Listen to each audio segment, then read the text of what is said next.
behalf of the Thomas family, we just want the truth. That's the only thing I have to say right now.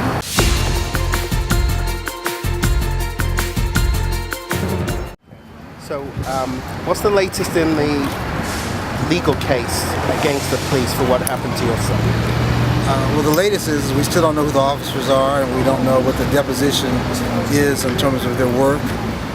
We have an arraignment tomorrow at 8:30 in the morning, Division 30, and that's kind of where we are legally. You know, we have a great legal team we put together, and you know, we continue in our request that the charges against my son be dropped and that the officers be identified. Right. And so, why are you here today? What message you want to give out at this media briefing?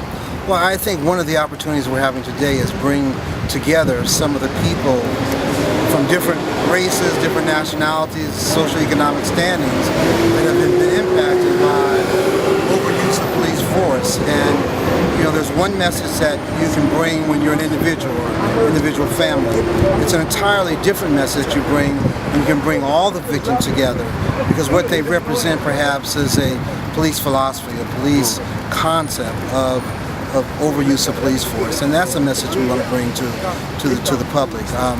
I personally want to make some demands today to the police department, to the police commission. Number one is that officers be tested for steroids at least twice a year, and certainly within 24 hours of them being involved in a shooting or an allegation of excessive force. We want officers within the L.A.P.D. who have been our heroes that have served in the armed services, who perhaps have come back with PTSD.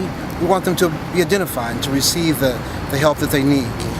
We also are asking the police commission to implement a policy of testing officers for bias. There are some recognized national tests, the IAT test, that identifies officers who have a predisposition toward different races or segments of society that really, because of that disposition, prevents them from doing their job in a fair, equitable manner.